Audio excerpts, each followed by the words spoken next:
గారి మీద పెట్టినటువంటి అవిశ్వాస తీర్మానం, జరిగినటువంటి ఎన్నికల ప్రక్రియ, అందులో వారికి కావాల్సినటువంటి 74 మంది సభ్యులు సంఖ్య కావాల్సి వస్తే 74 మందితోనే వారు అవిశ్వాసాన్ని గెలిచినటువంటి సందర్భాన్ని మనం చూసాం. వాస్తవానికి మీరందరూ కూడా నిన్న మొన్న అనేక సందర్భాల్లో స్థానికంగా ఉన్నటువంటి శాసనసభ్యులతో, వారి పార్టీ నాయకులతో మాట్లాడినప్పుడు మా దగ్గర 80 మంది ఉన్నారు, మా దగ్గర 85 మంది ఉన్నారు, కావాల్సినటువంటి మెజారిటీ మాకుంది అని చెప్పి ఏ రకంగా ప్రచారం చేసుకున్నారో మీరు అందరూ కూడా చూశారు. వాస్తవానికి గత నెల 21వ తారీఖున మా మేయర్గా ఉన్నటువంటి హరివెంకట కుమారి గారి మీద అవిశ్వాస తీర్మానానికి లేఖనిచ్చినప్పుడు వారికి కావాల్సినటువంటి బలం ఏదైతే ఈ 74 మంది సభ్యుల తాలూకా సంఖ్య వారికి ఏదైతే అవసరం ఉందో ఆ బలం లేకుండానే వారు లేఖనిచ్చినటువంటి విషయం మీ అందరికీ తెలుసు. అంటే ఏ ఉద్దేశంతో మీరు ఆ రోజు లేఖనిచ్చారు? ఏదో రకంగా ప్రలోభ పెట్టో, బెదిరించో, భయపెట్టో, అవసరమైతే కిడ్నాప్ చేసో మా దగ్గర ఉన్నటువంటి సభ్యుల్ని లాక్కొని ఈ మ్యాజిక్ ఫిగర్ని చేరుకునేటువంటి దానికి మేము ప్రయత్నం చేస్తామన్నటువంటి ఉద్దేశంతోనే మీరు చేసినట్టుగా కనబడతా ఉంది. సరే, ఏదేమైనప్పటికీ ఎన్నిక ప్రక్రియ జరిగిన తర్వాత కొంతమంది పెద్ద మనుషులు మాట్లాడినటువంటి మాటలు చూసాం. ధర్మం గెలిచింది, న్యాయం గెలిచింది, ఇటువంటి మాటలు మీరు మాట్లాడేటువంటి దానికి అర్హత లేదు. మీకు పెద్ద పెద్ద మాటలు మాట్లాడి ధర్మం గురించి, న్యాయం గురించి మాట్లాడేటువంటి నైతిక హక్కు స్థానికంగా ఉన్నటువంటి కొంతమంది ప్రజాప్రతినిధులు, శాసనసభ్యులు, పార్లమెంట్ సభ్యులు మాట్లాడారు. మీరు ఆ తాలూకా నైతిక హక్కును కోల్పోయారనేటువంటి విషయాన్ని తెలియజేస్తా ఉన్నాం. మీరు ఈరోజు గెలిచింది మేయర్ మీద పెట్టినటువంటి అవిశ్వాసాన్ని గెలిచారు తప్ప విశాఖపట్నం నగర ప్రజల తాలూకా విశ్వాసాన్ని ఈరోజు తెలుగుదేశం పార్టీ, మిగిలినటువంటి కూటమి పార్టీలు కోల్పోయారనేటువంటి విషయాన్ని తెలియజేస్తా ఉన్నా. ప్రజాస్వామ్య పద్ధతిలో 2021లో జరిగినటువంటి ఎన్నికల్లో విశాఖపట్నం ప్రజలు వైఎస్ఆర్ కాంగ్రెస్ పార్టీకి మద్దతు పలికి 98 మంది కార్పొరేటర్లకి ఎన్నికలు జరిగితే 59 మందిని గెలిపించి 5 సంవత్సరాల పాటు వైఎస్ఆర్ కాంగ్రెస్ పార్టీ మహావిశాఖ నగరపాలక సంస్థని పరిపాలించాలని, తద్వారా ఈ ప్రాంత అభివృద్ధి జరగాలని చెప్పి విశాఖపట్నం నగర ప్రజలు కోరుకున్నారు. సరే, తర్వాత జరిగినటువంటి సాధారణ ఎన్నికలు, వచ్చినటువంటి ఫలితాలు ఏదేమైనప్పటికీ మరో 10 నెలల పాటు మేయర్ గారికి మహావిశాఖ నగరపాలక సంస్థ కాలపరిమితి ఉన్నప్పటికీ మీరు ఈ రకమైనటువంటి అధర్మమైనటువంటి పనులు చేసి దాదాపు 27 మంది మా వైఎస్ఆర్ కాంగ్రెస్ పార్టీ కార్పొరేటర్లని కొంతమంది సంతలో పశువులు కొన్నట్టు కొంతమందిని కొన్నారు, వారికి ఉన్నటువంటి వ్యాపారాలను బెదిరించి కొంతమందిని లాక్కున్నారు, అనేక రకాలుగా వారిని ప్రలోభపెట్టి కొంతమందిని లాక్కున్నారు, బెదిరించి కొంతమందిని లాక్కున్నారు, భయపెట్టాలని కొంతమందిని చూశారు. ఇవన్నీ చేసి ఇన్ని అధర్మమైనటువంటి పనులు చేసి ఇందాక పెద్దలు చెప్పినట్టు, కన్నబాబు గారు చెప్పినట్టు, చావు తప్పి కన్ను లొట్టబోయినట్టు కరెక్ట్గా 74 దగ్గరికి వచ్చి ఆగారు. సరే, ఏదేమైనప్పటికీ ప్రజాస్వామ్యంలో ప్రక్రియల ప్రకారం, చట్ట ప్రకారం ఏదైతే జరగాలో జరుగుతుంది. మేము కూడా నిన్న మా సభ్యులందరికీ కూడా విప్ జారీ చేశాం. అవిశ్వాస తీర్మానానికి హాజరయ్యేటువంటి సభ్యులు ఎవరైతే ఉన్నారో వారందరూ కూడా అవిశ్వాస తీర్మానానికి వ్యతిరేకంగా ఓటు వేయాలని చెప్పి వారిని ఆదేశించాం. దానికి సంబంధించినటువంటి లేఖను కూడా మా విప్ ఎవరైతే మేము పెద్దలు మాజీ శాసనసభ్యులు తైనాలి విజయ్ కుమార్ గారి ద్వారా విప్ని జారీ చేశామో వారు ఇప్పుడే రిటర్నింగ్ ఆఫీసర్ కలెక్టర్ గారికి వారి లేఖను సబ్మిట్ చేశారు. వారి సమాధానం కోసం చూసిన తర్వాత ఎట్టి పరిస్థితుల్లో ఆ 27 మంది సభ్యుల తాలూకా సభ్యత్వం కోల్పోవడం ఖాయం. ఇది చట్టం చెప్తా ఉంది. ప్రజాస్వామ్యబద్ధంగా ఏదైతే చట్ట ప్రకారం ఉందో దాని ప్రకారం 27 మంది సభ్యుల తాలూకా సభ్యత్వం కోల్పోవడం ఖాయం. దానికి కావాల్సినటువంటి చట్ట ప్రక్రియ, న్యాయ ప్రక్రియ చట్ట ప్రకారం వారు ఏదన్నా వారికి అధికారం ఉంది కదా అని చెప్పి వారు ఏదన్నా తప్పుదోవ పట్టిస్తే న్యాయస్థానానికి వెళ్తాం, వారి సభ్యత్వం కోల్పోవడం ఖాయం అనేటువంటి విషయాన్ని కూడా తెలియజేస్తా ఉన్నాం. ఏదేమైనప్పటికీ ఇందాక పెద్దలు చెప్పినట్టు ఒక యాదవ్ సామాజిక వర్గానికి చెందినటువంటి మహిళ, ఈ ప్రాంతంలో అత్యధికులుగా ఉన్నటువంటి యాదవులకి ఆ గౌరవాన్ని ఇవ్వాలని, వారికి ఈ ప్రాంతంలో ఒక మధ్య తరగతి కుటుంబం నుంచి వచ్చినటువంటి ఒక మహిళని, చదువుకున్నటువంటి మహిళని, ఈ ప్రాంతంలో ఉన్నటువంటి మధ్య తరగతి ప్రజల తాలూకు కష్టాలు సుఖాలు తెలుస్తాయి, ఈ ప్రాంత అభివృద్ధి కోసం తను దోహదపడుతుందని చెప్పి గడిచినటువంటి 4 సంవత్సరాలు వారు కష్టపడి ఈ ప్రాంత అభివృద్ధిలో వారు తనదైనటువంటి పాత్ర పోషించారు. ఏది ఏమైనప్పటికీ మా మిగిలినటువంటి సభ్యులు 32 మంది వైఎస్ఆర్ కాంగ్రెస్ పార్టీ తరపు నుంచి గెలిచినటువంటి సభ్యులు ఎవరైతే ఉన్నారో, ఎన్ని కష్టాలు ఎదురైనా, ఎన్ని ఇబ్బందులు పెట్టాలని చూసినా, ఎన్ని ప్రలోభాలు పెట్టినా, ఎన్ని బెదిరింపులు పెట్టినా, ఎన్ని దౌర్జన్యాలు చేయాలని చెప్పి చూసినా, పార్టీ కోసం, జగన్మోహన్ రెడ్డి గారి కోసం, ఈ పార్టీ వైఎస్ఆర్ కాంగ్రెస్ పార్టీ ద్వారా గెలిచాం, ఆ పార్టీ కట్టుబడి ఉండాలి అని చెప్పి నీతిగా నిజాయితీగా నిలబడినటువంటి మా వైఎస్ఆర్ కాంగ్రెస్ పార్టీ తరఫున ఉన్నటువంటి కార్పొరేటర్లు అందరికీ కూడా 2 చేతులు జోడించి పార్టీ తరఫున వారి కృతజ్ఞతలు తెలియజేస్తా ఉన్నాం.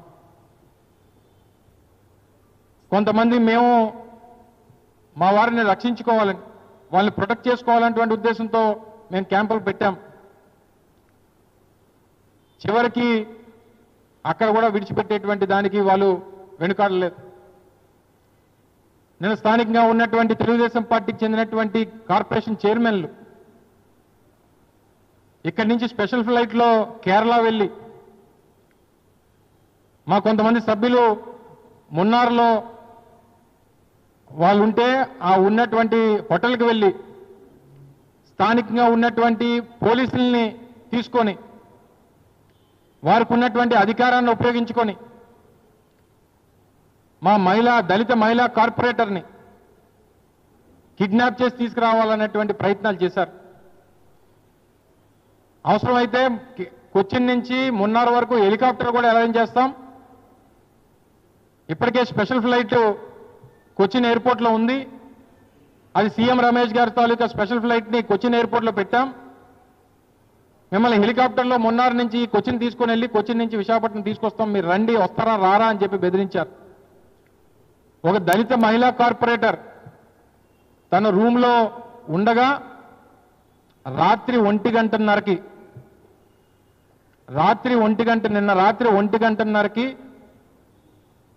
తెలుగుదేశం పార్టీ నాయకులిద్దరూ స్థానికంగా వారి బలం కోసం కొంతమంది అక్కడ స్థానికంగా ఉన్నటువంటి కొంతమంది వ్యక్తుల తాలూకు సహకారం, కేరళ పోలీసుల తాలూకు సహకారం తీసుకొని రూముకు వెళ్ళి తనని బెదిరించేటువంటి ప్రయత్నం చేశారు. దానికి సంబంధించినటువంటి విజువల్స్ కూడా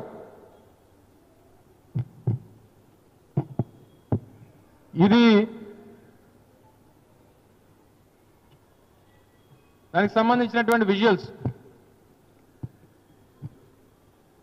ఒక నియోజకవర్గ సమన్వయకర్త విఎంఆర్డీఏ చైర్మన్ గారు వారు ఇరువురు కలిసి పోలీసుల తాలూకు సహకారంతో, కొంతమంది ప్రైవేట్ వ్యక్తుల తాలూకు సహకారంతో నిన్న రాత్రి 1:30కి ఇది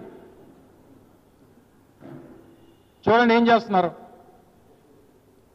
ఇదా మీరు మాట్లాడినటువంటి న్యాయం, ధర్మం, సత్య హరిశ్చంద్రులాగా మీరు మాట్లాడుతున్నటువంటి, మీరు పలుకుతున్నటువంటి సూక్తులు, ఇదంతా కూడా నిన్న రాత్రి 1:30కి నెల రోజుల పాటు మార్చి 21వ తారీఖున లేఖ ఇచ్చారు. తర్వాత ఈరోజు ఏప్రిల్ 19 అంటే దాదాపు 30 రోజుల పాటు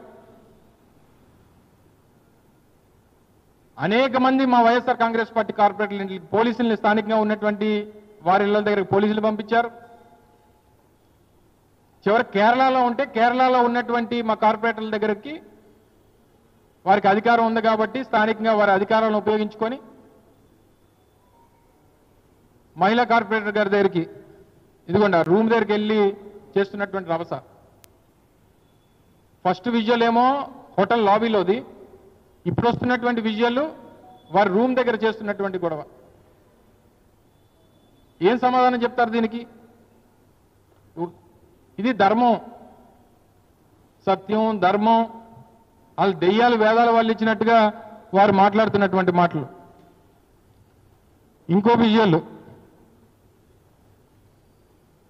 ఇది హోటల్ నుంచి తను రాను, మీరు ఏం చేస్తారు చేసుకోండి, మీ అందరి మీద కేసు పెడతానంటే తిరిగి పారిపోతున్నటువంటి విజువల్స్.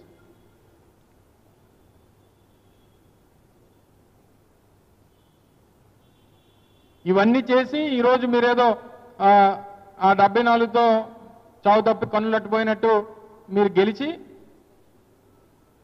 మేము పరిపాలన అందిస్తాం, మేము న్యాయం చేస్తాం, మేము ధర్మం చేస్తాం, మేము విశాఖపట్నాన్ని మేము ఎక్కడికో తీసుకెళ్లి పెడతాం, ఇక్కడ భూములు ఉన్నాయి కదా అని చెప్పి 99 పైసలకి, ₹1 పైసాకి, ఆ లూలుకి 1500 కోట్ల రూపాయల భూమి ఏమో లూలుకి. మీరు విశాఖపట్నాన్ని ఉద్ధరించేది ఇది. మీకు అధికారం ఇస్తే, మీకు పెద్ద ఎత్తున ఒక మ్యాండేట్ ఇచ్చి మీకు అవకాశం ఇస్తే మీరు విశాఖపట్నాన్ని ఉద్ధరించేది ఇది.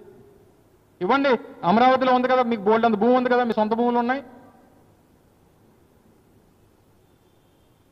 ఓ ఊరు పేరు లేనటువంటి కంపెనీ, గత నెలలో రిజిస్టర్ అయినటువంటి కంపెనీకి 59 ఎకరాల భూమి ఇచ్చారు. దేనికి ఇస్తున్నారు, ఎందుకు ఇస్తున్నారు, ఏం పెడతానంటే ఇస్తున్నారు? నేను ఐటీ మంత్రి గారు మాట్లాడుతూ, నిన్న నేషనల్ మీడియాతో మాట్లాడుతూ మేము ఇలాగే డీల్స్ చేసుకుంటామని చెప్తున్నాడు సిగ్గు విడిచి. నేషనల్ మీడియాలో, నేషనల్ ఛానల్లో మంత్రి గారిని అడిగితే ఆయన చెప్పేది ఏంటంటే, మాకు ఇప్పటి నుంచి కాదు, మాకు పూర్వం నుంచి 95 నుంచి మాకు ఇది అలవాటు, మేము ఇలాగే భూములు ఇస్తాం, ఇలాగే డీల్స్ చేసుకుంటామని చెప్తున్నాడు.